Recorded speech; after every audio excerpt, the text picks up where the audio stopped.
Hello and welcome again to Japanese Politics 101 on August 8th with Timothy Langley, CEO of Langley Esquire, and me, your host, Maya Matsuoka.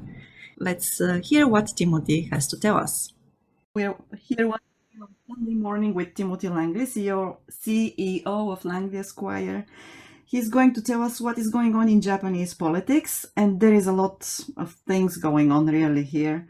And we are looking at presidential elections, Ldp presidential elections, also lower house elections, Yokohama Mayoral election, which took place last week. And also there are a few things brewing in, the upper and the lower houses, and a lot of horse trading, if you allow me to use Timothy's expression.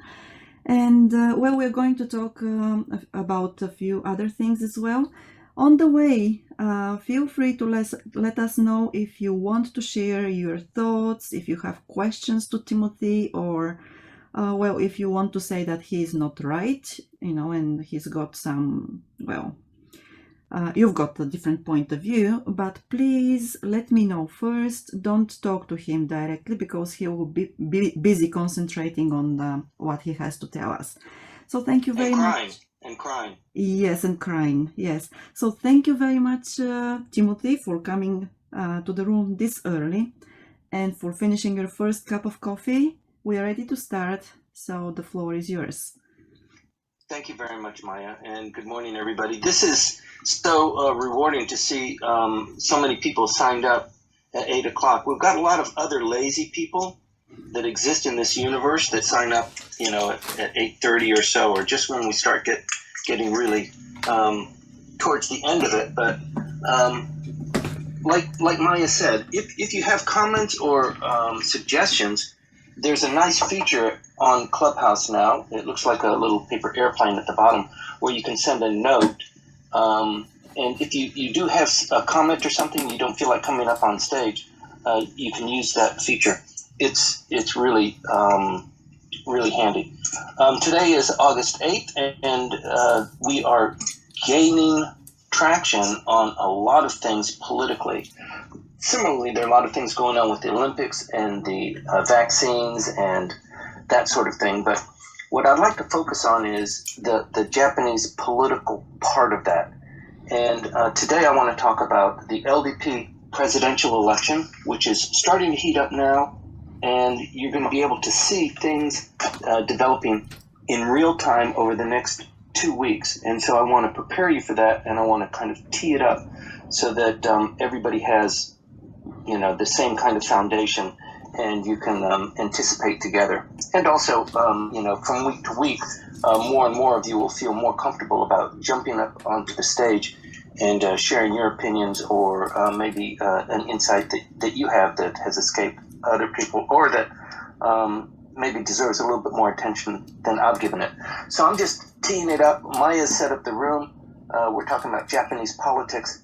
But those kinds of things, geopolitics, it's an open stage, and this is a community to talk about that. So I don't want to steal all of the thunder. But with regard to Japanese politics, since I've been involved in it for, maybe 35 years, I do have some insight that escapes others. So I'd like to share that with you and engage in a discussion. So before we start, I'd like to give you a little bit of a pointer on what happens in Japanese politics as a general rule, to lay the foundation, because I'm going to be talking about this aspect later in the room. And that is the Ldp president almost always, or has always, come from the lower house. And the reason is because it is a popularity contest by members of the lower house and the upper house who is going to be their prime minister. So it's not like a presidential candidate where the population votes. There's only a certain limited number of people who vote. And as a consequence of that, since the lower house has far more numbers than the upper house, the lower house generally decides who is going to be the prime minister. But there is no law about that. There's no rule. There's no stipulation within LDP politics that says the prime minister must be selected from the lower house. It's just never happened because the logistics dictate that it's a popularity and most of the numbers are in the lower house. So frequently in the past and currently under consideration are members of the upper house who really want to become prime minister, and so they're torn, and they figure if they really want to enhance their chances to become prime minister, then they need to change houses. So that's a pretty big deal if you think about it, because as a member of the upper house, you have a 6-year term guaranteed. Nothing's going to happen in 6 years that's going to shape your position. In the 5th year, you need to get ready for your election because you, along with half of the upper house, will be in election. So they have 50% elected every 3 years.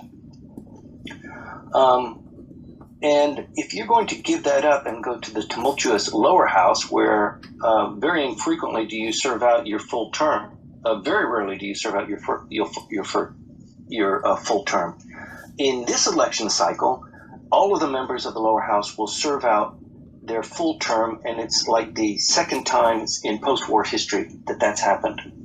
And the reason for that is that the prime minister can control and manage when he closes down the lower house to give him an advantage. He has that unique capacity.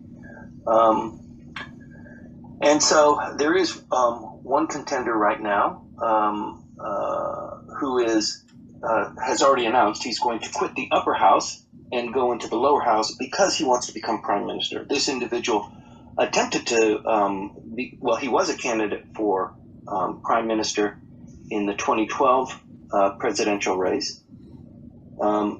He stayed in the upper house. He obviously didn't become prime minister, but this is a second go around for him, and it's highly likely that it's going to change the dynamics, certainly. So I'd like to get into that, but the teaching point here is that the prime minister always comes from the lower house, and those are the dynamics that dictate that. And there are certain examples where people can run from the upper house that they have never been successful, and there are more examples of people in the upper house in the safety and comfort of the upper house changing into the lower house, specifically with the aim of becoming prime minister. And we have an example of that that we're going to talk about later today. So with that as kind of prelude, I'd like to talk about the Ldp presidential election. So there are a lot of things going on. In the main, there are two things that are going on that I think capture most people's attention, or at least most people who are in the room today. And that is, who's going to be the Ldp president? Is Suga going to be the president, or is somebody else going to become the president? And that's important for us to know because how that is decided kind of suggests the turmoil that the LDP or the Japanese politics could have. And that bleeds over into foreign relations, that bleeds over into what's going on with Taiwan and China and Myanmar and all of these other things that we talk about. So it's important to follow that and to get a feeling for what are the dynamics, what are the power bases. And the second thing that's coming up is the election of the lower house. So that's a very big deal because, number one, it kind of stops the government for a certain period of time, not just during the election or leading up to the election or after the election as things settle down. It pretty much stops things for 2 or 3 months before the new administration gets its wind and begins to implement policies. So what I'd like to focus on today is the LDP presidency. And the reason why that's important is because, or the reason why I'm focusing on that rather than the lower house election, is because they have a committee set up, we talked about it last week, to decide when the LDP presidential election will be held. This committee is headed by Noda Takeshi, who is in the Ishihara faction. We talk a lot about the Japanese political factions. We usually mention 5 of them, and Ishihara's is rarely mentioned because it's number 6. It's, you know, you get kind of tired after 4 or 5. But the Ishihara faction is a contender, and we can go into, you know, where he came from and how his famous father was, you know, governor of Tokyo, and his uncle was the Elvis Presley of Japan. So a very well-connected, very wealthy political family. But anyway, Noda is the chair of this committee, and they decided to meet twice and decide and recommend to the LDP what's going to happen. And that decision will come on the 26th of this month. So they're going to meet twice. In the second meeting, which will be on the 26th, they'll make a decision. And certain leakages coming out about, you know, how they're thinking. Since it's politics, you know, you never can be sure, and even their recommendation, maybe it's not followed by the Prime Minister or by the LDP, but it's more likely than not it will be. So it looks like right now, once again, we're not going to know until the 26th and they make a decision, but it looks like that there will be an election for Prime Minister on the 29th. And that's because Mr. Suga's term of office, which is actually Mr. Abe's remaining term of office, is September 30th. So LDP politics or rules require that the president's term ends on September 30th. So walking that backward, we have to have an election on the 29th so that on the 30th we have a new prime minister. A lot of things follow from that. What is the timing and the scope of how things happen? So in order to achieve that, first of all,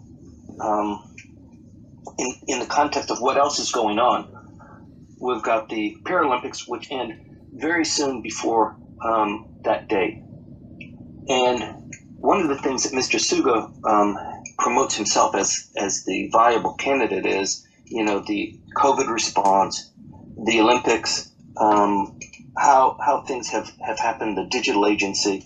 And in fact, we're going to talk about all of those things because they're all important to us. But it is unclear right now if there will be other contenders for prime minister. So we talk about that with the possibility here in this room, and we keep mentioning the same 4 or 5 people. Nobody has actually thrown their hat into the ring because it's unpolitic, it's undiplomatic, it's rude to challenge the current prime minister when he's still kind of going through the motions and trying to cobble his administration together and score points. And some of the contenders, the more serious ones, are actually cabinet ministers. So you can't really challenge the boss who appointed you into his cabinet. So there might be some defections. And alternatively, the LDP might decide who the candidates are. So if you want to be a candidate in the LDP election, you have to come up with 20 supporters who endorse you, and that qualifies you. That balloting, that qualification hasn't started. It won't start, but when it starts, you'll know that the race is on. So the people who are constantly mentioned over and over again, I'll remind you again, is Mr. Kishida, Fumio Kishida, Mr. Ishiba, Shigeru Ishiba, he was formerly a defense minister, Motegi, who is the foreign minister now, Katsunobu Kato, who is the chief cabinet secretary, who is not on speaking terms with the prime minister, and Konotaro, who comes up again and down again and then up again. And the one name that we talked about before, who's not on the list anymore, is Mr. Abe. And the reason why Mr. Abe is off is because you might have read about this. Maybe you don't know all of the machinations in the background, but the public prosecutor's office has decided that the earlier decision to let Mr. Abe go, because Sakura Mirukai, the money that was generated from that flower viewing event, which happened every year at the Shinjuku Gardens. I've been to maybe 5 of them. I'm sure other people in the room have been to a couple of them. The money that was generated and how it was paid for and how it was used as a kind of a scratching the back of supporters was defeated. That claim was defeated when Mr. Abe was prime minister. And in order to do that, he had to extend the term of office of the chief public prosecutor beyond his required retirement age. And that created a big brouhaha because this fellow was beholden to Mr. Abe, and the number 2 person to succeed this fellow when he was supposed to retire is somebody who dislikes Mr. Abe very much. And so Mr. Abe held on to that and was able to get a bye. And then he retired from politics, somewhat curiously, if you remember. So this might be, the chickens coming back to roost, that in fact that was all gamed out and there was a lot of politics played, and Mr. Abe kind of got off without much of a slap on the wrist. And now this is coming back. So Mr. Abe is unlikely, and if they're going to dig up that one, they're going to probably dig up a lot of the other suggested scandals that he was involved in. So those are the main contenders right now. There could be a couple of other contenders, and how we figure this out is between now and, so today is the 8th, and they're going to come up with their recommendation on the 26th.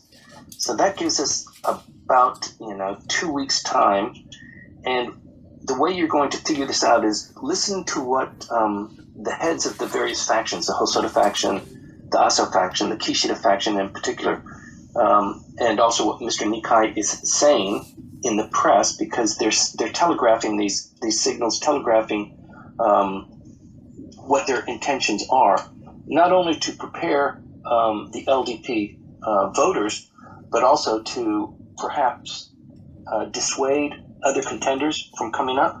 So there are a couple of scenarios that we consider for LDP president. And I'm sorry, there's a lot of information that I'm conveying here, and I hope it's not too much, but when we get into the Q&A, we can explore that a little bit. But there are a couple of scenarios here. They're basically Mr. Suga stands for election. There are no contenders. The LDP has decided it's best for the party. Let's keep him as prime minister, then close down the House. And if the LDP does really well, we just keep him, because it's kind of a sign of endorsement.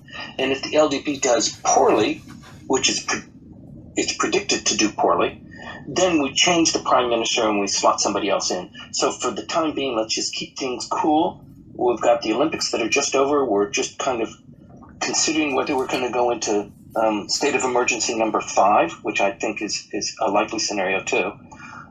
Let's just keep things as they are.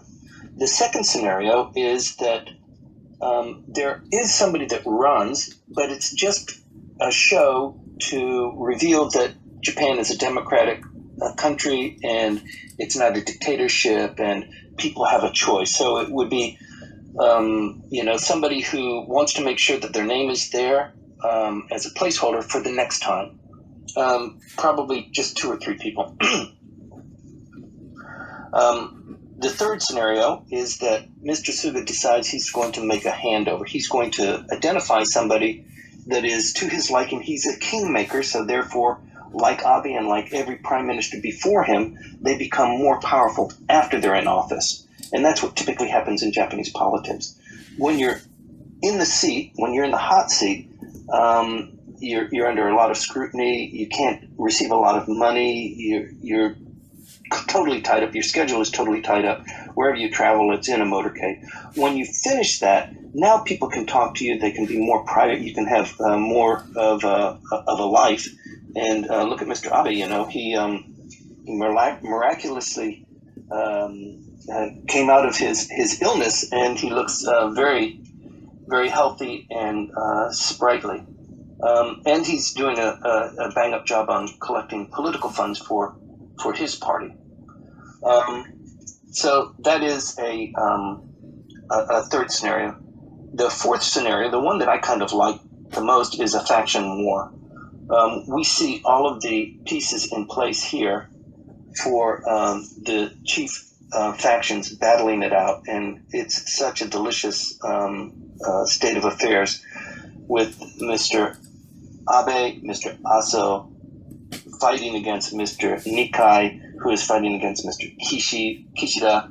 All of these things, and also the prime minister, who is kind of, he doesn't have a faction, so he's beholden to what the LDP says to him, or whatever favors he can call, which are probably not very many. And that's, to me, that's the most likely scenario, but it could be that faction war is going on right now, and in the committee they make amends, they do horse trading, they figure it out so that the population is not aware of what's going on in the background, and on the 26th then they announce what they've decided under the blankets. And the fifth scenario is that they extend Mr. Suga's term by a term of years, for example, because just the internal faction politics and the fighting has been determined to be too unhelpful. Let's stick with it. Let's change the LDP internal politics, the people who are running that. Let's do a cabinet reshuffle, but let's keep Mr. Suga for the time being. There's plenty more to say there, but I think what we have to watch for is the 26th, what comes out on the 26th. And the prediction now is that the campaign will start on September 17th, and an election of prime minister will be on the 29th. In the meantime, there are a lot of movements going on. For example, Kono Taro, who we like to talk about in this room, has announced that he's going to publish a manifesto, what his administration would look like. It's scheduled to come out on the 27th, which is one day after the committee decision. So you can see what that means. You can see what that suggests. Similarly, one of the potential contenders is a fellow by the name of Hayashi, Yoshimasa Hayashi, who is in the upper house and has announced that he's going to go into the lower house. He's in the Kishida faction. So it would be difficult to imagine that Mr. Kishida is going to run for prime minister and Mr. Hayashi is going to run for prime minister because they're in the same faction. But it is an interesting dynamic that I'd like to get into a little bit more. But for right now, I hope that kind of encapsulates the presidential election and what's going to happen. If there is an election campaign on the 17th, probably what would happen is before the 17th, today's a month and a week away from that day. Before that happens, the prime minister would open the cabinet, open the diet. He would announce a supplementary budget. He would say something really nice and flowery, and then he would announce the campaign, and he might announce the election for lower house to be in the near-term future. He could telegraph that. But he also has the ability to close down the house preemptively, which means that if he did that, there could be no election for prime minister because the lower house election would take precedent. So the dynamic here is, do we want, if you're in the LDP, do we want to have an election of all of our members in the lower house under the banner of Mr. Suga, or has he kind of screwed up so much? Has he done things a little bit dictatorially? We don't want him there. Let's change him out, and it enhances our chances in the lower house election. that's one kind of way of thinking. The other way of thinking is, let's have an election of the lower house to see what the people think about how we're running the government, how we've handled the Olympics and the COVID situation and the vaccines. And based on that, if the LDP ends that election on an even keel, they don't lose any seats, they don't gain any seats, that would be considered a victory. Then we stick with Mr. Suga. And if we lose any, they'll probably lose some in any event. But if it's too much, then we have to blame somebody. Let's blame Mr. Suga, and then let's have a fully fledged race without him. So you can think that an LDP race without him as a contender is a much more attractive option for candidates and a much more robust election campaign. So with that, I'd like to close it up. You might have some questions. Let's deal with those as we come to the close of this, because we've got a lot of people in the room, and I want to address it so that you can get back to your Sunday as well. One of the other things I want to talk about as a kind of precursor to what's going on in Japanese politics overall is the race for Yamaguchi. Yamaguchi is, everybody knows, the district where Mr. Abe comes from. But few people know that Mr. Abe is not the most popular candidate. He's not the most popular politician in Yamaguchi. The most popular candidate in Yamaguchi is this fellow, Mr. Yoshimasa Hayashi, who I was just talking about. He comes from a pedigreed family in Yamaguchi who has always been stronger and more popular than the Abes in that election district. His father was a member of the lower house, and when Hayashi was younger, he hold on. Sorry, Maya. I didn't know you were moderator.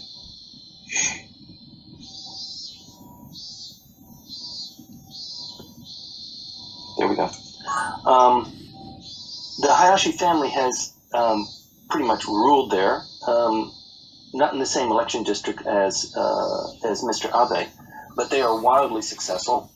Hayashi, as a younger fellow, ran while his father was still in the lower house, and in order to preserve that, he ran in the upper house, knowing full well that kind of limits his options, but it's the best option that we have because Dad is still doing it.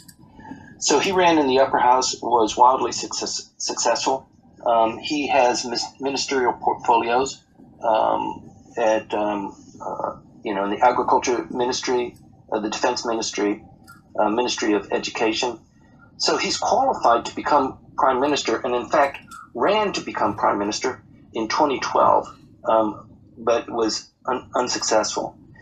He's running in the upper house district against a fellow by the name of Kawamura Takeo, who's 78 years old.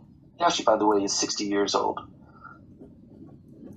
He's a 10-term lower house member.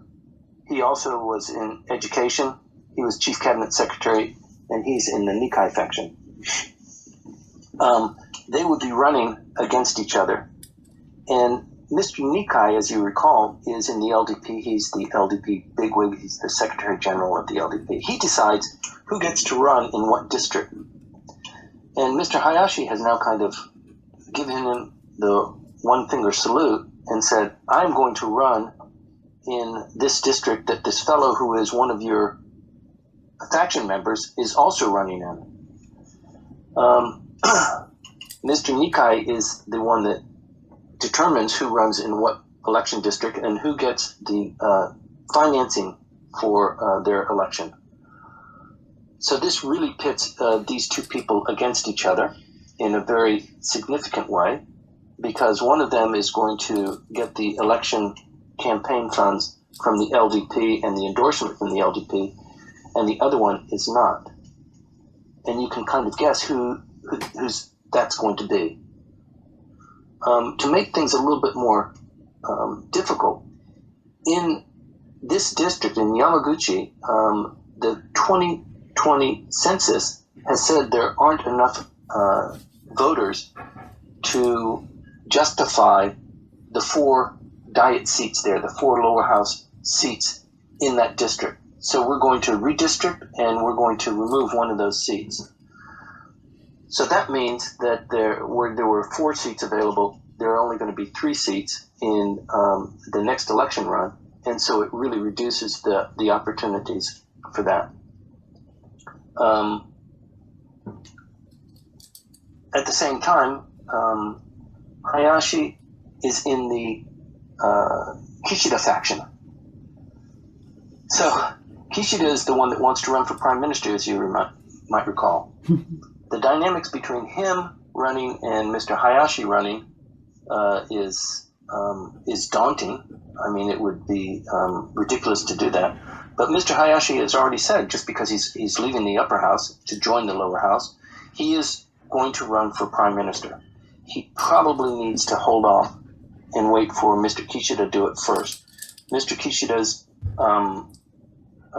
probably this is the last opportunity for Kishida to assert once again candidacy in the Ldp prime minister election. The next time he'll probably be too old, and Hayashi is coming up too strong in any event. He might cut his losses and put his weight behind Hayashi, who is tremendously popular, far more popular than Kishida, in fact. So that's a long shot.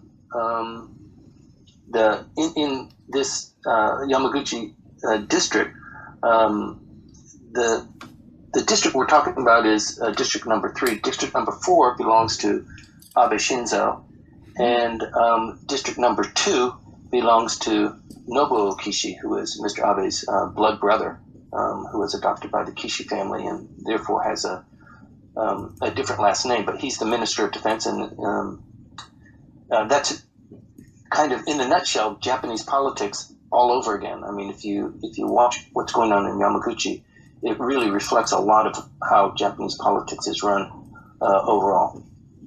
The last thing that I'd like to talk about with regard to politics and elections is what's going on with Yokohama. So Yokohama has a mayoral election in 15 days. It will be on a Sunday. So on the 22nd of this month. And the reason why Yokohama is important is because it is one of the casino spots. It is one of the potential sites for IR. And IR was created by, unlike a lot of other bills, most bills come up through the various ministries, as you can imagine. They get Diet members to propose them or to promote them. The bureaucrats write the bills, and then they're offered into the Diet. It doesn't have to happen that way. Individuals or different factions can come up with various bills, and the IR bill was one such bill. It came up through the Hosoda faction. It was an idea that was created and promoted by the faction that Mr. Abe is in, the largest faction.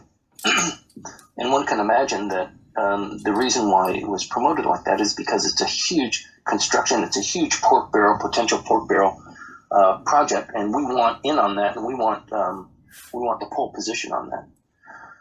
So there are a couple of sites. Yokohama is one of the most favorite ones for an IR development, but there's parties that want IR and there are parties that don't want IR, and that is the battleground in Yokohama. And that battleground is being revealed to us right now. So currently, the mayor of Yokohama has been a 4-term mayor. She's 75 years old, and she said she wants to run again.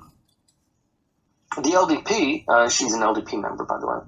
The LDP has said, we don't want to endorse you because you're kind of old and ragged, and we need somebody that's a little bit more vibrant and somebody who is really for hosting the IR law in Yokohama. So she said, well, I appreciate your position, but I'm going to run again. So she's likely to get an endorsement from the LDP. Instead, there is a fellow who was in the cabinet, in fact, as National Public Safety Commissioner, who resigned in order to run for the Yokohama election. So you can imagine how big that is. His election district was in Kanagawa, and he was very friendly with Mr. Suga, who also runs from Kanagawa. Although Mr. Suga is from Akita, everybody kind of knows that. It's kind of a fun fact about Mr. Suga, but his election district is in Kanagawa, where Yokohama lies. This fellow, Okonogi, has decided that he is going to run under the LDP banner, but he's running on a campaign of screw the IR. We don't want IR, because he figures that's how he'll get elected, by promoting that position. That puts Mr. Suga in a very bad position because he wants IR. Mr. Okonogi is a friend, a colleague. He put him in the cabinet, and he's playing this role. As a consequence of that, you see this dynamic between Hayashi and Okonogi. As a consequence of that, now a lot of other people are coming out of the woodwork to run as mayor too. Some of them under the IR banner, most of them against it. So a lot of these guys, they're actually truly political contenders. There's a fellow who was the former governor of Nagano who is running. Pretty big heavyweights coming in. So there might be, in this election, it's not announced yet, in this election there might be 5 or 6 people. And what happens when you have 5 or 6 people is that they tend to split the vote. So the person that you really don't want to win, because there's so much fighting among the other contenders whose positions look similar, the dark horse wins. That happens pretty frequently, and looks like that's what might happen here in Yokohama. So please watch the Yokohama race. By the time we are in our next room, the kind of tea leaves will become more readable. Some of the candidates will come out, and maybe Mr. Suga is taking a harder stance on his former protege. And what Ms. Hayashi decides to do is going to be revealing as well. So I'd like to put a thumbtack on that, hang it up on the wall so that when we visit it next week, you understand some of the dynamics that are going there. If it's unclear or maybe you don't understand why it's an important read for us in this room, we can talk about that in the Q&A. So we're coming up on 40 minutes talking about this, so I'd like to kind of wrap this up. There are 2 other things that I'd like to talk about: the digital agency and the situation with vaccines here in Tokyo, or actually nationwide. So first of all, the digital agency, the star of Mr. Suga's administration, because he was indeed able to launch this agency in record time. I mean, just a magnificent thing to create a whole new agency, whole cloth, appoint a minister in charge of it, and get it up and running. And it looks like September 1 will be the date of the launch of this minister. So it came out just this last week. Actually, a lot of fanfare, good news. I read that Joey Ito will be tapped as the director of the digital agency, reporting to the minister in charge. The story came out because, Joey Ito, he was somewhat affiliated with Epstein, who didn't kill himself in his jail cell. He received, maybe $500,000. His MIT Media Lab received some money from Jeffrey Epstein. That became public, and it created a big brouhaha, which, as a result, Joey Ito resigned from that. And I guess atoned for it. It doesn't make much difference here in Japan, although it was written in the press that, he was affiliated with Brian Epstein. I don't know if that affiliated really means or connotes what it meant with, like, Bill Clinton or Bill Gates or some of these other people. But anyway, he is tapped as to be the director of the digital agency. I think that's just tremendous news. He is one of the founders of Digital Garage, which has a very significant operation here in Japan. And I think he's just the kind of person. He's young, he's vibrant, he is very well connected, and he's just so experienced in this area. I think he'll do a great job there. Anyway, we can talk more about that, but that's the latest news on that. And then with regard to the vaccines, if you watch the news carefully, and probably it doesn't hit your radar, you need somebody to tell you what it means and what's going on in the background most of the time, because they keep this somewhat concealed. So there was a huge controversy where the Suga administration said, if you have COVID, if you think you might have COVID, stay at home rather than being hospitalized. And he had his Minister of Health make this announcement on TV. This is a new policy that we're going to ask the population to do. And this policy change, this announcement of how we're going to deal with COVID and the new variants, was a surprise to the LDP and to the chief medical director, Omi, as well. And it caused a big brouhaha within the LDP about what Mr. Suga is doing, and he's going off on his own. He's creating these policies without even flagging them to us, and that has a dictatorial ring to it, and we don't like it. And who do you think you are? We can yank you from being prime minister if you're not playing the game properly. So there's a lot of that going on. And yes, within 24 hours, they retracted that. So the problem here is that of the new cases, and there are lots of new cases that are coming out of Tokyo, there are a lot of new cases that are coming out of Osaka. In Tokyo, about 90% of the new cases are determined to be from the Delta variant, and about 60% in Osaka. There's no suggestion that this is as a result or as a consequence of holding the Olympics. There's no suggestion of that.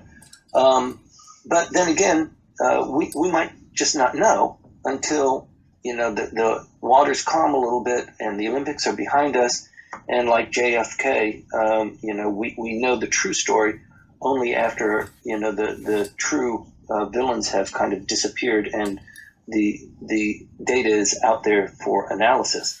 But as it stands right now, Mr. Suga is dancing on thin ice because he's trying to score points. You can understand where he is. He's trying to score points, but he's got the LDP to contend with too, and it's laborious, and you have to go through so many checks, and you have to confer with everybody. No, I need to generate results. I need to do something like I did with Konotaro, where we got the SDF involved. We set up these inoculation centers that took off like wildfire. That was a great success, but it was halted. And all of a sudden it became, we don't have enough vaccines. Let's, where are all these vaccines? I think, in fact, this is a personal observation, but I think, in fact, that was kind of a ploy, because if there's scarcity or if there's a sense of scarcity, it enhances the value. And I think maybe that was part of it, to try and get more people vaccinated. Tell them you have to hurry up. And maybe people in the room have also felt that, oh my God, they don't have enough. Mom, Dad, brothers, sisters, you need to do this because there aren't that many. And I think that was a psychological trick that was played very effectively, because that's one of the things Mr. Suga wants to say is, everybody said we couldn't do it, and we did it because of my administration. We got everybody vaccinated who needed to be vaccinated, and we just were unprepared for the Delta variant. And by the way, you need to take a pill and have a booster shot every 3 months. Oh my God. I don't want to get into that maybe next week, but I've already talked plenty enough here. I'd like to open the room. Maya, thank you very much for hosting. Thank you for letting me talk. If you got lots of criticisms and pointed remarks, please keep them to yourself. Sure. Okay. I'll try to do that and let you know maybe in a day or two. A couple of years. A couple of years, yes. Okay. So thank you for that. It's interesting about what you said about the scarcity value of vaccines.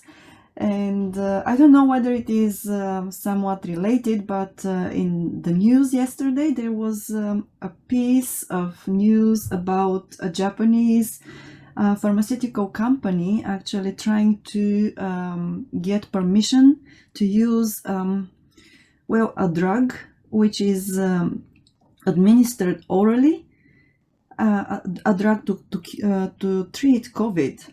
So it's really interesting because yes, you've got more and more people willing to take the vaccines, but at the same time, Japanese companies trying to also promote treatment, a different one for COVID. So amazing. Oren, good morning. Good evening to you. So no, actually, it's very early morning here. Oh. Yeah. Okay.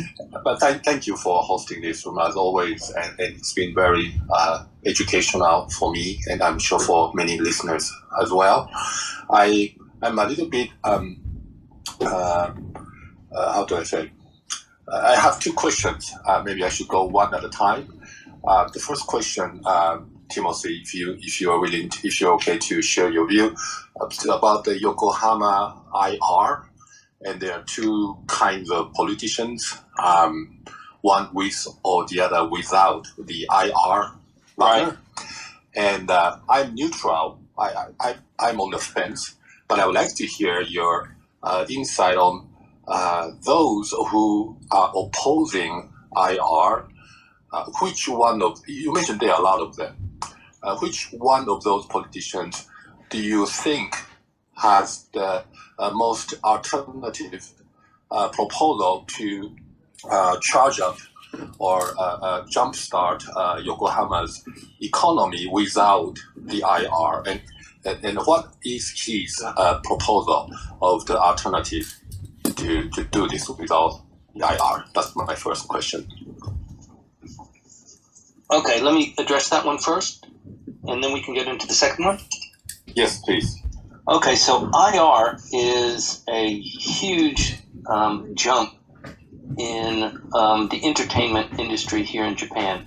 Many people would say it's about time. The entertainment industry here is dominated by Dentsu and television and game shows and chats, right? And if you look at how art and entertainment is in Japan, I mean, street performers are very few street performers. The theater, that sort of thing. Pretty much, it's replicated by what has been done for the last 40 years. There's wedding ceremonies. Hotels make a lot of money on wedding ceremonies. But the vibrancy of the entertainment industry here is pretty much in the doldrums. It could use a refurbishing, and that is the dream of IR. So IR is like the nuclear engine that powers the rest of IR. So inside the integrated resorts, the gambling part occupies less than 6% of the entire site.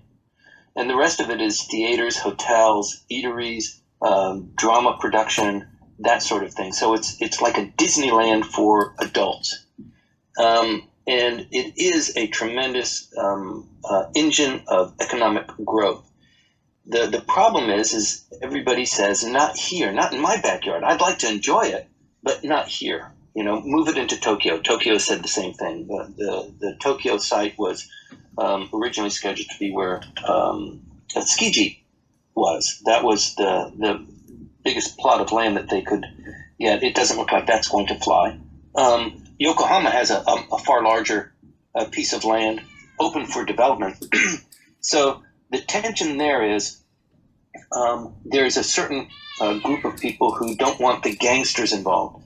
They don't want to enhance this proclivity. I don't know if it's true or not. This proclivity of Japanese to be myopic and fall into habitual gamblers.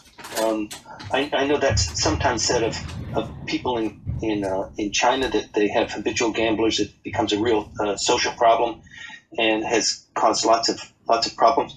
I've heard that it also happens here in Japan with pachinko and, people leaving their kids in their cars while they play pachinko and, certain problems like that. So there is a portion who doesn't want this to happen because, number one, it's just going to cause a lot of social problems. And also on a national level, a lot of the money that's generated it's not inbound revenue.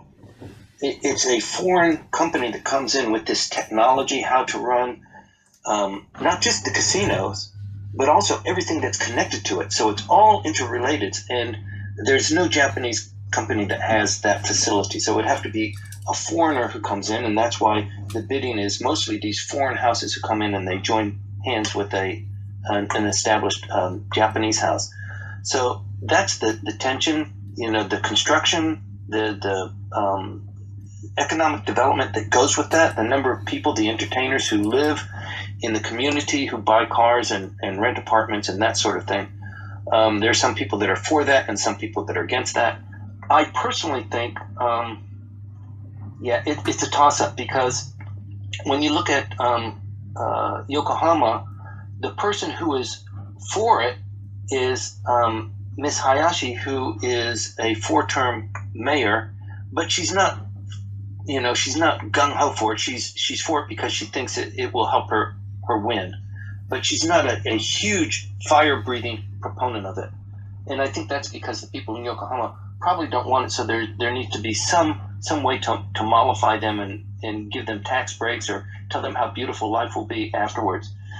On the other side, you've got a powerful contender who is not for it, former lower house and cabinet member Okunogi, who has said he's not for promoting IR. And you can imagine Mr. Suga hearing that and just slapping his forehead and saying, what the hell? Don't you owe me, brother? So I hope that responds somewhat, Ren. Yeah, my question, thank you. My question was, those people, the latter part of those people who are opposing it, did they propose, did they show some other alternative to No. layer engine, if you will? No. They're just opposing it. No. They just oppose it. Yeah, we don't need it. We don't want it. We're fine the way we are. We can do other things with this huge piece of property, but not integrated resorts. And they're not just opposing that 6% of the gambling, but the entire project. Did I understand that right? That's right. So it's all one deal. You can't get the integrated resorts without having the gambling that's going to pay for it and make it attractive and be that engine to pay for the other costs of construction and long-term development. I see. Thank you. Let me, because of the time, let me quickly jump on to the second question. You mentioned that Sure. the next Prime Minister will have huge significance of the geopolitical region. You mentioned Burma, you mentioned China, you mentioned Taiwan. And as you can see my icon, I just landed in Taiwan last night. So I'm actually at 1 hour, it's still 7:54 a.m. here in Taiwan. I just arrived last night. So maybe it is fitting to ask you which, your personal opinion, which Prime Minister, the candidate, will play what kind of different approach on the Taiwan, Japan, US, or even Australia or India, large extent, coalition to keep the Pacific region stable, unchanged. Or maybe one answer could be all Prime Minister will be doing the same, will be following the same strategy, or do you see any differences in what they are, depending on the candidates? Thanks, Ren. I should have noticed I thought it was a typhoon, but now that I understand that you're in the region, I understand why the weather's like this. I captured that screen from my from the plane. Yeah, you're getting hammered there in Taiwan too, aren't you? with the No, actually, it's getting sunny here. The icon I show you is the route that I passed by Ishigaki Island, Iriomote Island, and Yonaguni Island, and landed Taiwan about 30 minutes before the landing. That's the picture I show. Yeah. But the typhoon has gone. I think it's very safe here. But thank you for asking.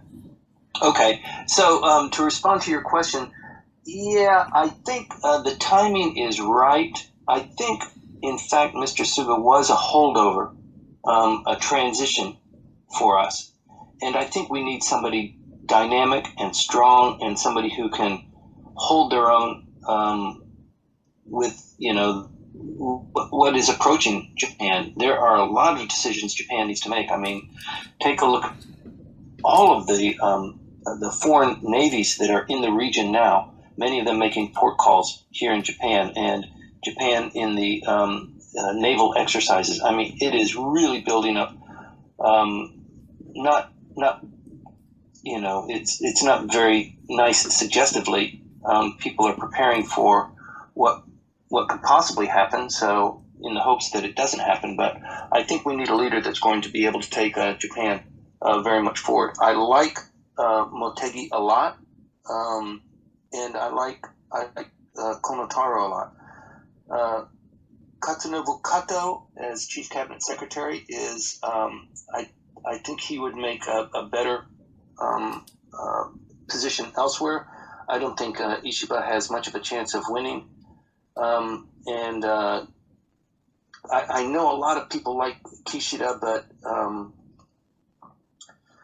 this is Mr. Kishida's last hurrah, so he'll make a full board press on it. That's a tough one. I don't get to decide. Yeah, if I may ask the question in an easier way, maybe this is a better way to ask. The Biden administration and Japan, the way how to approach this geopolitical issue is kind of well defined.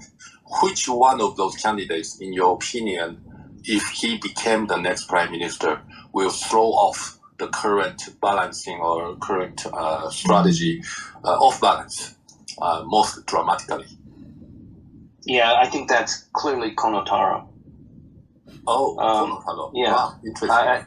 It's. I think that suits his personality, and I think that addresses what he perceives to be his destiny. And that's what's scary about him for a lot of people, that they think he's a bit of a loose cannon. I don't particularly think so, but I think that's a bit of his reputation. What kind of off-balancing throwing that he may be doing? This will be my last question. Sorry, I don't want to keep the space too long. Thank you. Well, I'm sure you follow him. He was very anti-nuclear when the LDP was saying, please keep it to yourself and don't talk too much about it. He's also kind of raised his profile in a way which would make him an obvious candidate for prime minister, even though he's not the head of a party. He belongs to the Aso party, so he would require Mr. Aso's endorsement. But also, Mr. Suga seems to be cozying up to him, too. So a lot of this is happening outside the purview of normal people, but it is happening, and so there are a lot of pieces that are moving into place. I see. Thank you very much. Thank you for giving me the space. Thank you. Thank you. And while we're on the issue, there are two points I'd like to raise. Number one is before this committee announces what the prime minister is going to do, or what the LDP is going to do about prime ministers, Kamala Harris will be in this region. She's arriving in Singapore around the 22nd, and then maybe the 24th she will be in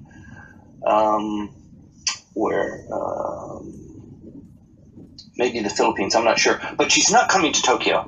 It's a 2-nation, 3-day visit. And it's coming at a time of great potential turmoil here in Japan.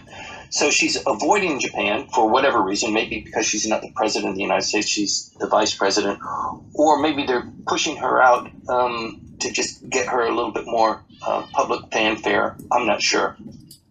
But she will be in the region. It's not very publicized. She's not coming to Japan, obviously, so it's not getting that kind of coverage. But it is interesting that she's on her way here.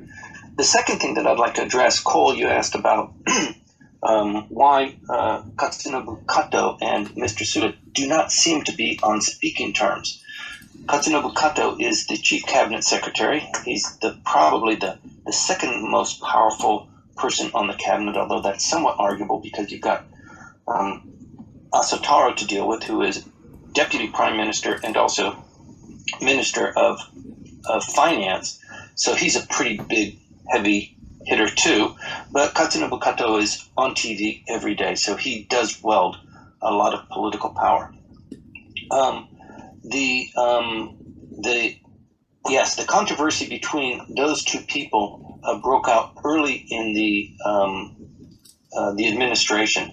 Katsunobu Kato was not his personal choice, but he was, the cabinet was restructured very lightly. Mr. Suga was chief cabinet secretary. He moved on to prime minister. Katsunobu Kato moved on from his position to become chief cabinet secretary. And it seemed to be okay for the first couple of weeks, but just the decisions that were being made, and some would say the dictatorial stance of Suga, and you see that from time to time now. We talked about it a little bit here today. It was not talked about very much except among LDP members, and very quietly in hushed tones, because they don't really want to create a controversy. Maybe it'll be fixed or it'll be addressed, and he's just, it's growing pains. He's just getting comfortable with this position. But as time grew on, the distance between the two of them, I'm running the government, you just announce to them, you tell the people, okay, what we're deciding, but don't try and tell me what to do. I think that is the basis. And plus, he wants to become prime minister too, so there's that. I hope that addresses it to some satisfaction, Cole. Thank you for asking the question. Thank you again. Yes, to your point, Timothy, about Konotaro, it was an interesting observation I had, just the other day. I created the Twitter account for Japan Expert Insights, and I was recommended by the algorithm to follow Konotaro's account there. So he's very active on Twitter. He is very active, and what really strikes me there is that his account, unlike the accounts of other politicians, it doesn't seem to be so carefully curated, which means that he comes across as more natural and more human, right? Yes, straightforward person there. And I have heard from some of my friends here, Japanese friends, that they quite like his tweets there actually. So, but I guess that from the point of view of other politicians who have accounts on Twitter and other social media, and whose accounts are very carefully curated, he really is not such a great choice of somebody whom they can control easily. So it's really interesting, and it's just you can imagine them saying under their breath, I hate him. Maybe, yes, but it just illustrates, how, your point anyway, about him not being so very popular within the party yet. Okay, so thank you very much for that. And we've got, Takaji Takeuchi, good morning or good evening, depending on where you are. Thank you for coming up on stage. And what are your thoughts today? Good morning. Thank you for invite. I just I'd like to ask if this coming election, after election, if LDP and Koumei party, they cannot have. Will they split up? Will they stay together? I mean, even both parties, they cannot have a 50% of majority, and will be have to be connect with another parties. So that's what I'm hoping, and they will be hoping. Thank you. So one more thing. Okay. Is I really want to this country's political matter. It should be one point. I want be changed. It's international human rights will be become this country or not in the near future. Just like an example of Frenchman, Mr. Vincent Fisher. Yeah, Yes. Yes, I hear where you're coming from. So I'm somewhat reluctant to voice too much of an opinion because it's not my country. I'm a visitor here. I run a business, and I should not be too critical or tell the Japanese how they should run their country. I should limit myself to just watching and analyzing and seeing how things are going and helping, basically foreign capital companies do a better job here or be better massaged into the country or to the economy or to the government, because there's a huge gap there, particularly with foreign national companies. But similarly, there are foreign individuals who are at a terrific disadvantage, and that's why we championed the case of Vincent, who was on his hunger strike at the Sendagaya station until this time last week. So, yes, I think, who knows? It could be a time for Japan to readjust and to come up with human rights, the detentions, the hostage interrogations, the fact that women who get married must give up their surnames, the sole custody rights that are promoted by the Japanese government. But all I think I can do as a commentator is just to highlight those issues and bring them to an open discussion. With regard to Komeito splitting from the LDP, the reason why, in Japanese politics, as you know, it's not so much about policy or political leanings, although there is some of that. It's mostly, at least at the faction level, but also at the party level, it's mostly personality driven. Who is the person who is driving, who is at the head of that political faction or that political party that determines the people that gravitate to it. And with Komeito and the LDP, it's interesting. The Komeito is known as the Clean Government Party, and you will remember we didn't talk about it much, but they were raided this last week for a violation of the money laundering law, and a couple of politicians whose political offices were raided, people that we know, people that we've talked about on this room, have gotten into trouble, and that's a black eye for the Komeito Party, the Clean Government Party, to be raided like that. But you will see this is politics in action. This is diminishing people who are contenders for positions of power, to diminish them so that people won't vote for them, but they'll vote for somebody else. You can read between the lines there. So the main attraction for the Komeito and the LDP is that the Komeito will always get a cabinet portfolio in an LDP cabinet. They'll get at least one. They've always gotten at least one, and that enhances the Komeito to do things in the social services or the softer, gentler parts of the administration. Unwed mothers, orphans, health services, that sort of thing. And that's the Komeito component of that coalition. And the LDP, of course, is, business, international trade, defense, that sort of thing. It does make a kind of a nice coalition, because one softens the other and one makes the other one a little bit more attractive. But I can't see the Komeito bolting from the LDP coalition in this next election. I hope that responds. Thank you. Okay, so well, if you have other questions, please ask them as we go. And then we've got also Hayato. Good morning, Hayato. Oh, hi, good morning.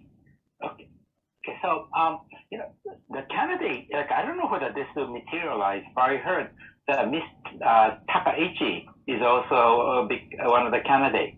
Then she's going to get the backing of Mr. Abe, so he's not going to run. I know that's the one that may be pushing, and that was a discussion this week. And as you know, it changes all the time. But so just add another new name to the already mentioned names, right? That's one.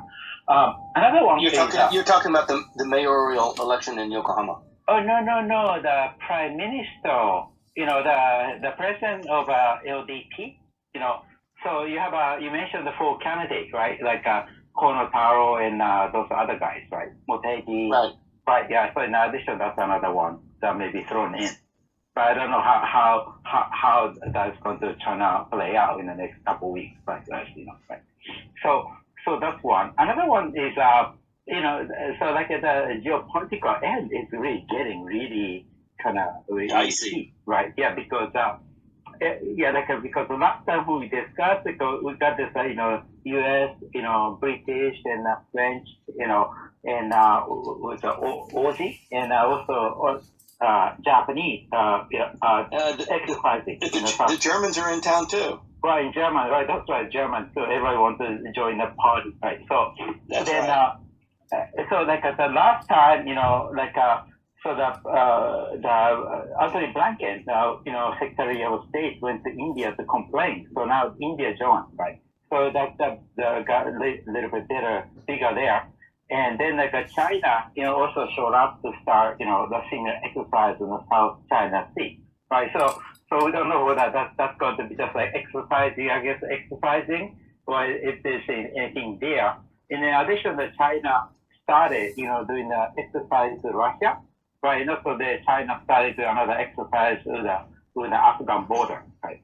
So then, and the U.S. and the Korea, are going to start, another major exercise there. So now, it's getting really heating up because China is, the land power, right? So they got a huge army and not much of the navy, right? So there's a ship running around Vietnam is one thing, but it's totally different things where the China is going to show up in Korea Peninsula like they did in 1949 and 1950, right?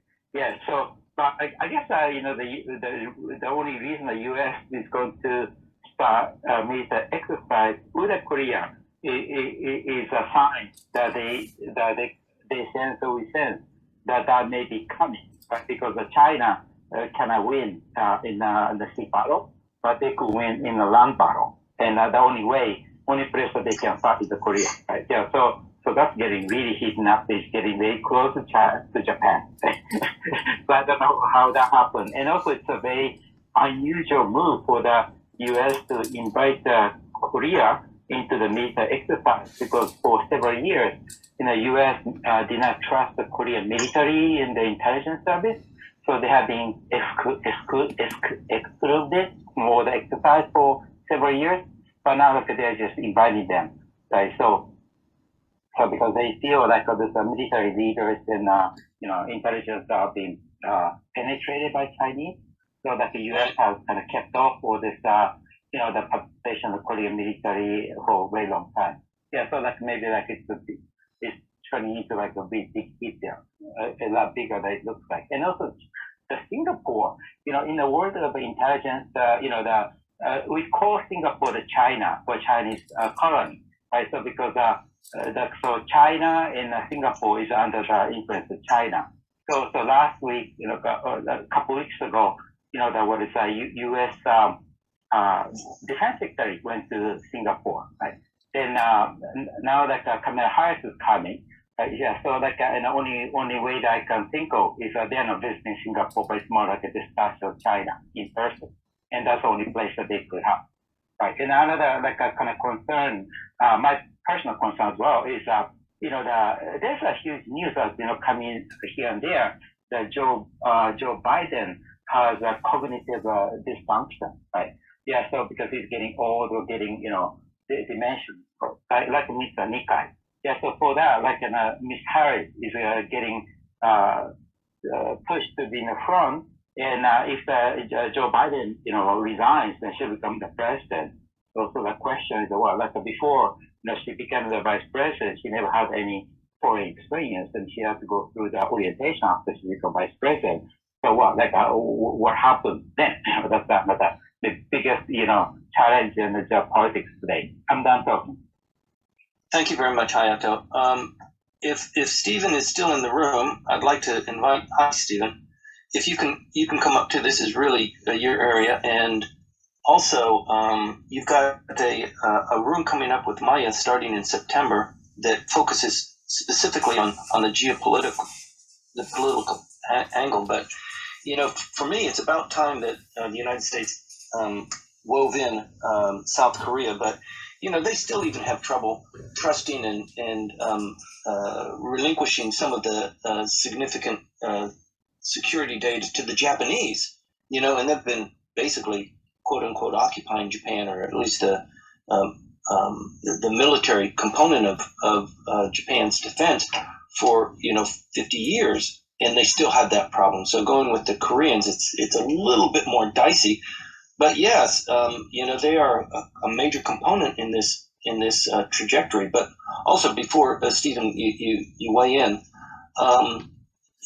these next 5 years, these next 4 years are going to be really significant for us here in Japan and in the Asia Pacific region. China is on a bull run, and the things that they're doing, you can already tell. And they talk about it. They announce it publicly what they're doing with foreign currency and with treatment of their own economy. There was a story coming out of Singapore about the Singaporeans being kind of sick and tired of all the foreigners here. We have Singaporeans who can do this job too, and so with all these foreigners here, what the hell? So you've got a lot of tension that's going on there. Stephen, welcome to the room. Stephen, your mic is muted. Yes. Hi, Timothy. Hi, Maya. And hi, everyone. It's great to listen to the discussion. I always learn something from these discussions. So thanks for joining. Much.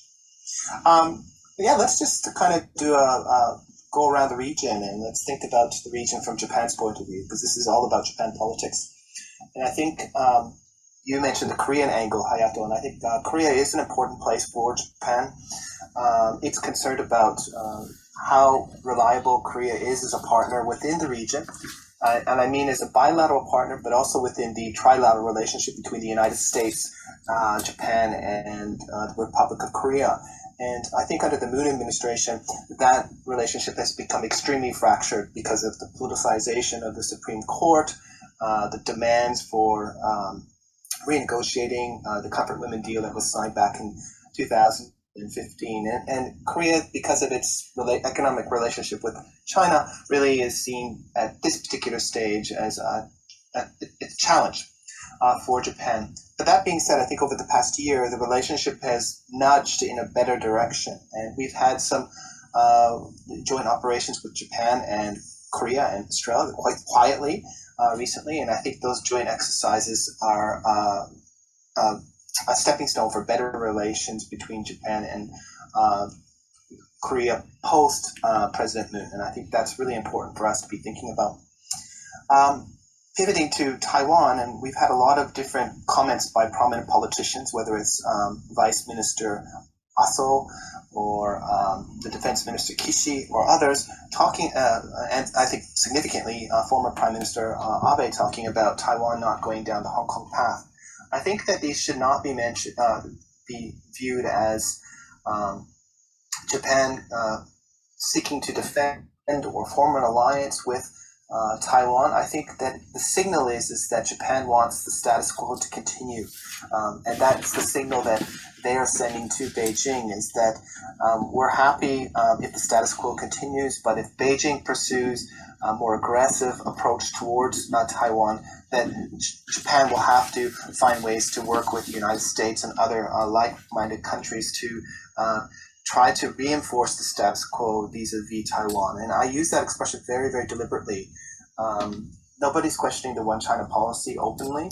And for Japan and the United States and other countries, they view Taiwan's in terms of maintaining the status quo as being more important than promoting independence. And I think that they're doing that quite deliberately because they're concerned that too much open support for Taiwan could empower the pro-independence in Taiwan, and that is a red line for Beijing, and it will end up in conflict, and it will end up in Taiwan, being invaded by China, and nobody wants that. What they want is maintaining the status quo. So I think that these two regions are really, really important for us to be looking at. Lastly, I think we should be looking at the increased European activity within the South China Sea, the East China Sea, as well as other countries really coming up and what we call is putting forth something called Indo-Pacific strategies or visions or guidelines. The Germans have done this, the Dutch have done this, the French have done this, the EU has done this. Canada has signed a joint agreement with Japan in terms of the free and open Indo-Pacific. The countries are pivoting to this region to push back against Chinese assertive claims within the region, but also to reinforce what we call rules-based orders. So just basically that all countries within the region are going to follow a common understanding of rules. And I think that is something to keep watching and to see how different countries are going to support this rules-based order that Japan supports and the US supports. And last thing, I think importantly for Japan, I always want to go back to Japan. When Japan is looking at the Biden administration, they're looking at how it's sequencing its foreign policy, and what does this mean for Japan.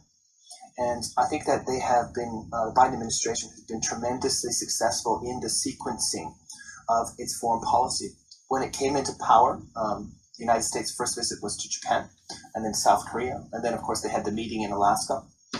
This was important to demonstrate that the relationship is strong and rock solid.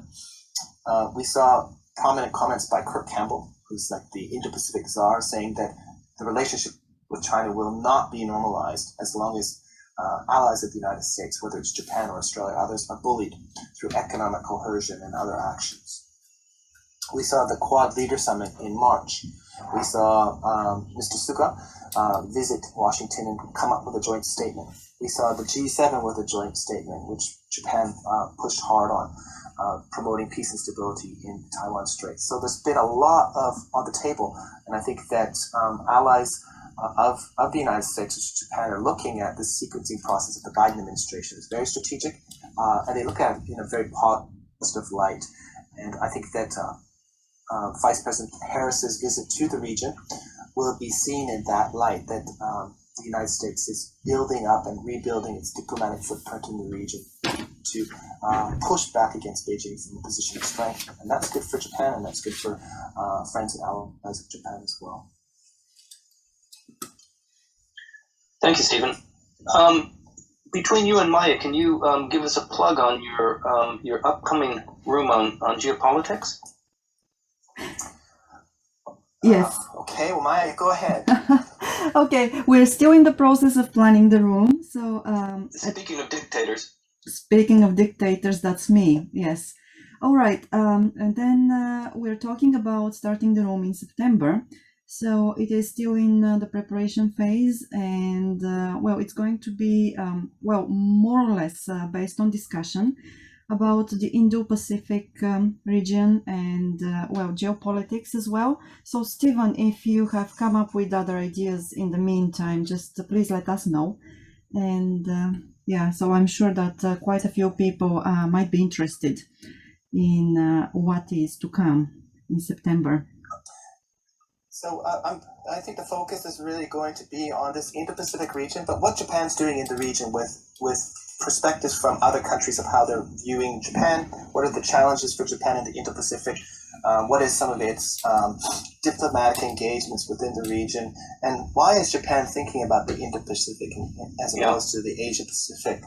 So I think that we want to put Japan back into the discussion. And I think that, of course, China is an important country for us to be thinking about, and all these machinations are all about China. But I think that we really want to talk about what Japan's doing in the region, why it's doing it. And of course, I'll shed some insight, but I'm also going to invite colleagues and other experts to have a dialogue and share those insights with everybody in the room. So I look forward to talking to all of you and of course, learning from you as well. Thank you.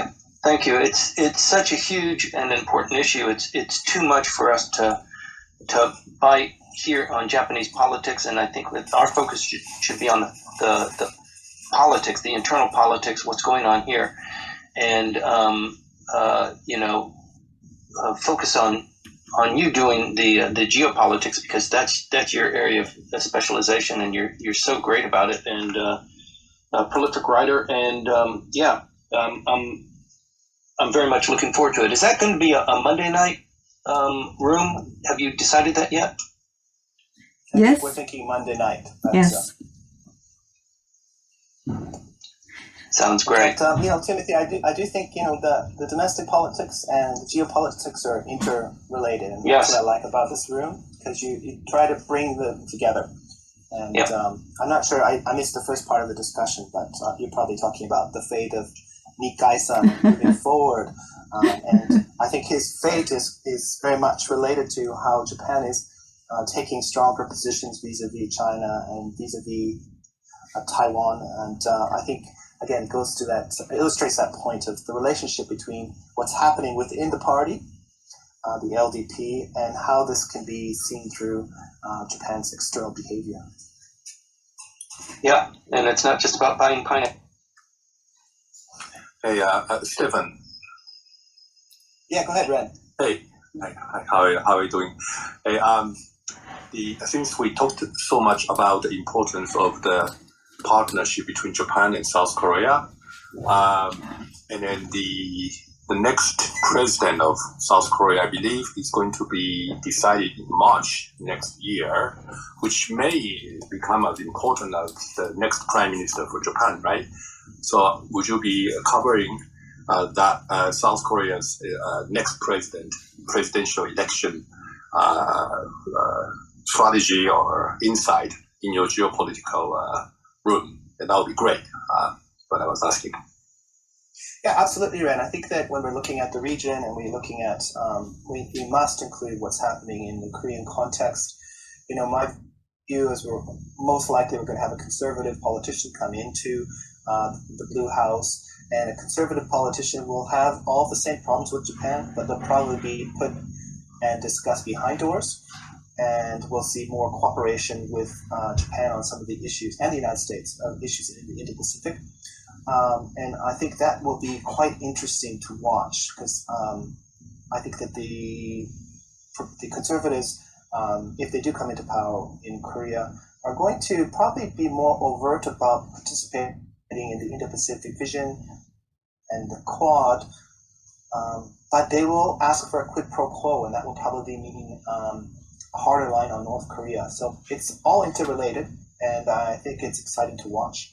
And we'll definitely cover that kind of discussion in the room. Great, thank you. Yeah, and also a feature of Stephen's room is that you will be bringing on guest speakers as well on the podium with you, right? Yeah, I think nobody knows everything, and it's always great to have a dialogue, and that's why I come to this room. I learn a tremendous amount about Japanese politics every time I participate, from Timothy and Maya, but also from everybody else in the room. Wow, thanks for saying so. Thanks, Stephen. Thank you. Well, again, so let me reset the room. We're 90 minutes into it, and we're in the middle of the discussion on politics in Japan, also geopolitics in the Indo-Pacific region.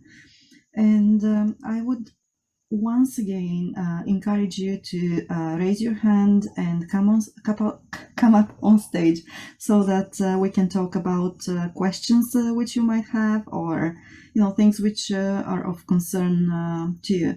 Let us know. We'll let you up here on stage. And even if there are no other takers to come up on the stage, I think today we have touched on all of the critical issues, even though we didn't delve into them too heavily. But we've talked about Komeito, we've talked about the LDP, we've talked about Hayashi, we've talked about what's going on with Yokohama and with Yamaguchi.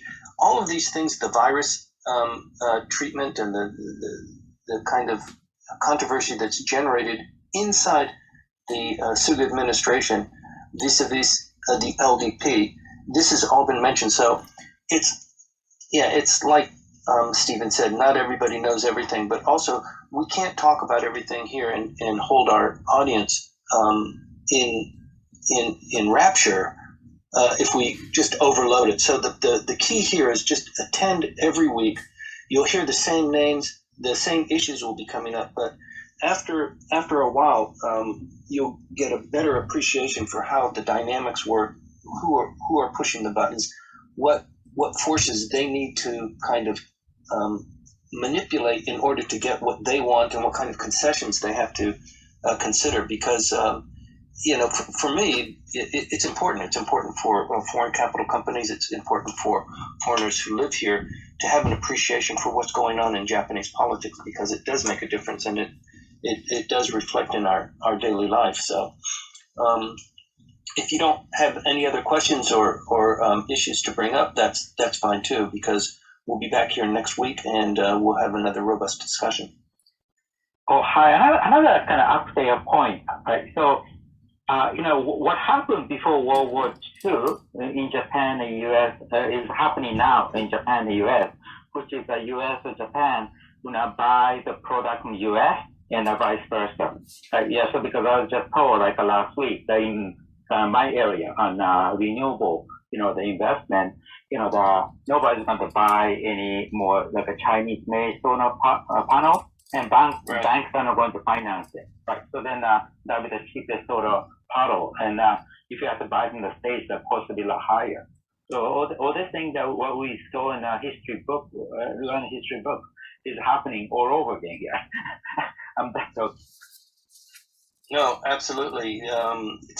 It's not an oil embargo and the United States occupying the Philippines and the petroleum flow. It's China, and my God, what they're doing with the shareholdings and the technology, and they are just on a roll. It's even something that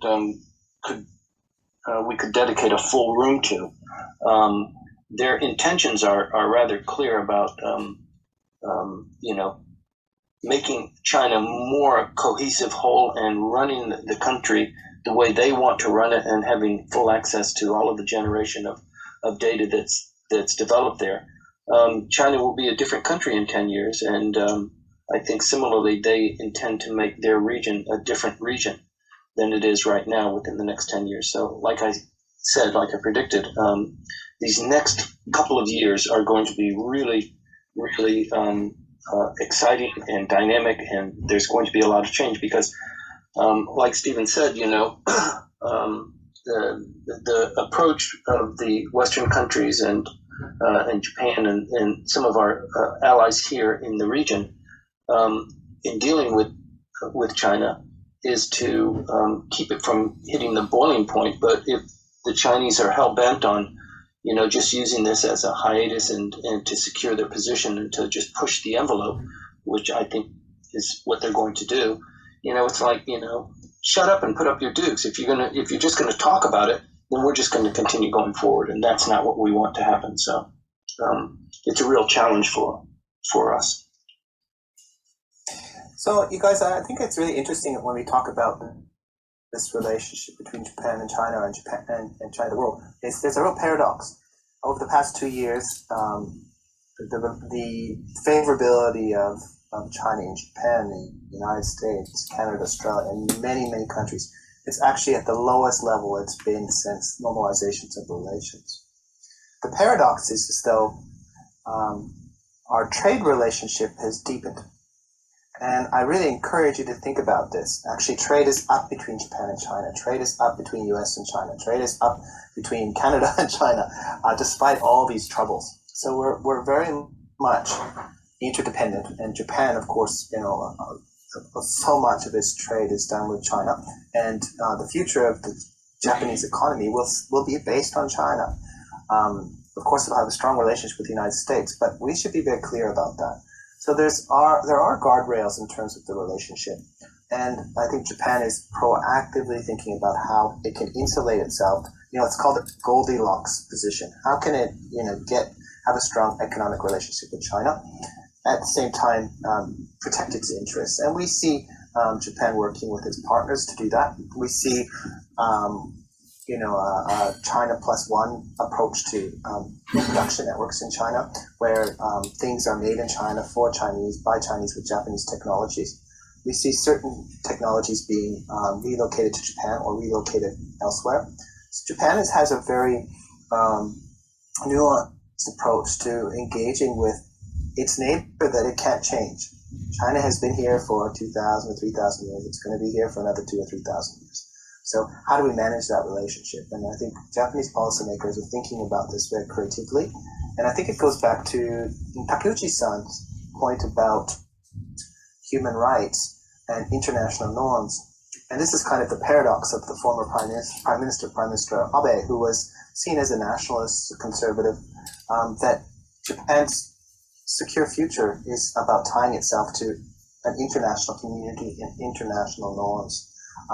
And although this is moving slowly, I think this is probably the best way for Japan to secure its future, is to further embed itself into international institutions, into international norms such as human rights, and more progressive issues. And I think this is a fascinating way to be thinking about how Japan is going to secure its future, both economic and security.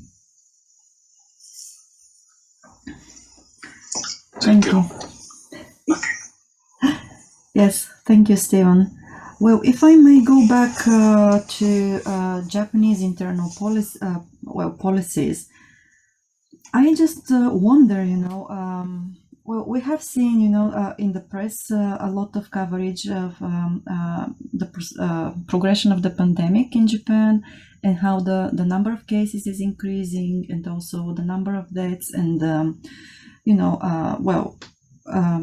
all the news related to the pandemic. And I wonder whether this will change once the Paralympics are over, the presidential election of LDP is over, and when we have a new prime minister.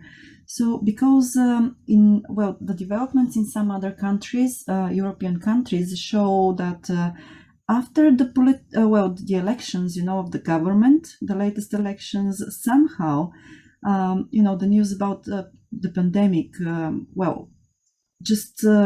they get less, or the news gets less frequent. And it makes me wonder whether we're going to see such a trajectory here in Japan as well. So maybe in the end of the year, after we've got a new government.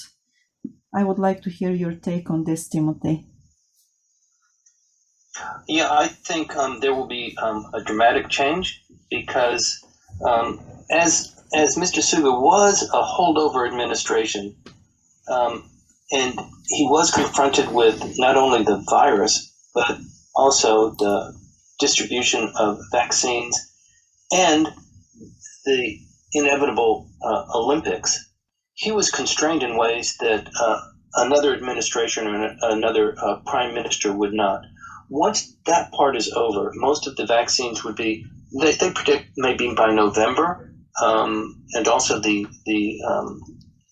passport, the vaccine passport, which, by the way, remember we talked about it last week, and a lot of Eastern European countries had agreed to accept it, reciprocal acknowledgement of the vaccine passport, paper-based vaccine passport issued by Japan. Germany weighed in, and they will accept it now too. And I think Singapore also agreed to accept it. So they are making progress there. I think with the new administration, without these challenges, they can piggyback on some of the successes, and also learn from some of the missteps of the Suga administration. Not meant pejoratively. It's just sometimes that's the way the cookie crumbles, is that you make some best guesses and it's the wrong guess, and there's a whole library of lessons there. I think the new administration will be invigorated, and they will do things differently, because they want this new prime minister to be a long-lasting prime minister, and they don't want to rotate back to this turnstile kind of prime minister, which Japan is famous for.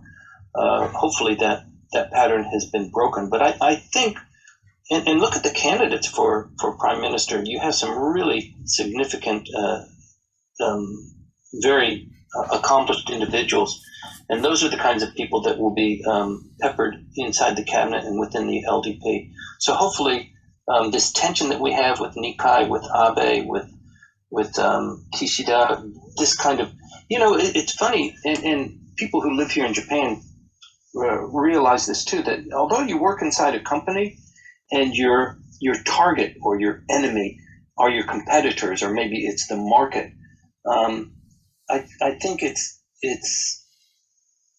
interesting to say that here in Japan, that most of the time is spent defending yourself internally. That's where most of your energy is. And you should be out, confronting your competitors or confronting the market. Whereas in Japanese companies, frequently you find that you spend most of your time on the politics, the internal stuff, and that eats up so much of your energy, and it could be dedicated better. The same thing is true of LDP. They could be doing something a hell of a lot better, more conducive to helping the country or developing the economy or solving the vaccine problem. But instead, they spend so much time, an enormous amount of time, on this internal fighting that they have. If that could be put even proportionally to rest, and the energy is devoted elsewhere, you would see a huge boost there. So, I predict that with the new prime minister, and I don't think it'll be Mr. Suga. If it is Suga, it's a layover, and then they'll have the elections. They won't do well in the elections. He'll fall on his sword and take the blame for it, and then they'll have an election for LDP president. Those two scenarios are the most obvious to me. But it being Japanese politics, you just never know. Thank you. Thank you for that. Well, and so if we have no other comments for the moment, we can wrap up the room. We can proceed with saying goodbye. Wishing you a great Sunday, and we're looking forward to seeing you again then next week at 8 o'clock in the morning. So the next week is going to be rainy because we're going typhoons coming. So please stay safe. And rain will still be in the region. In the region, yes. So. And also, let me just encourage the audience. They have this function about sending a message to different speakers in the room. Yes. If you have comments or suggestions, please send them to Maya, especially if they're negative about me. Don't send them to me because I'll cry.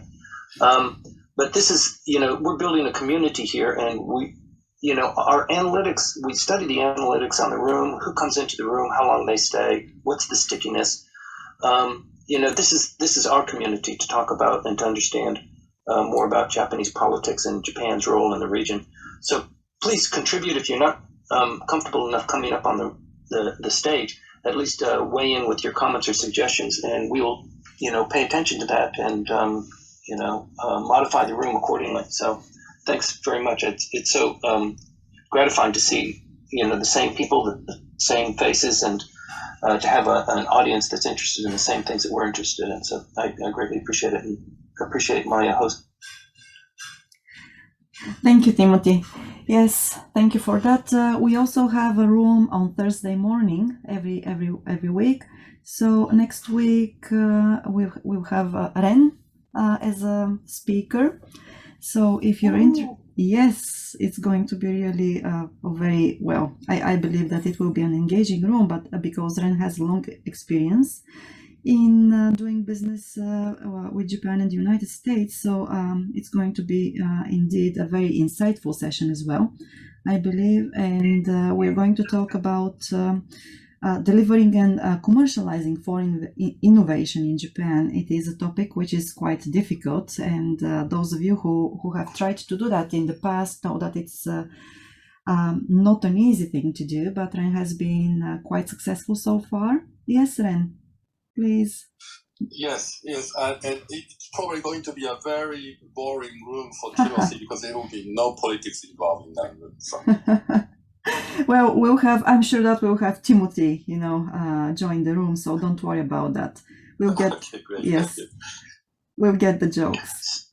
So Maya, for people who are in the audience that are really interested because they can hear, a little bit more about Ren's perspective, how did they register? How did they schedule that so that they can be reminded not to miss it on Thursday morning?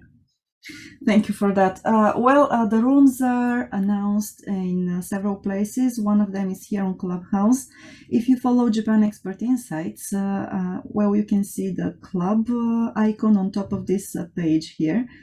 If you follow the club, you get all the information under the club there. So we've got the next month's rooms scheduled there. You've got the dates, you've got the topics as well. Also, they are announced on LinkedIn. Japan Expert Insights has a page on LinkedIn.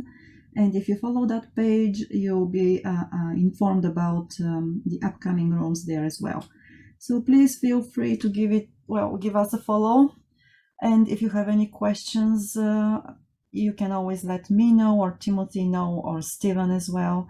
And yes, also, yes, if you are willing to consider becoming guest speaker, you can always, connect with us, and we'll be happy to talk with you about that too. So thank you very much for for the prompt, Timothy. Thank you. Yes, thank you. Well, with that, we've got a message here. Yes, okay. So thank you very much again, everybody, for sticking with us for almost 2 hours. With this, I'm going to close the room. If you are willing to get more notifications about the coming events, give us a follow. You can connect with Timothy and Ren, and also with Hayato on LinkedIn as well. With this, so take care, stay safe, and we'll see you next week again. Thank you. Thank you. Thank you, Maya. Thank you. Thanks, Ren. Thank you. Thanks, everybody. See you next week. See you. Thank you.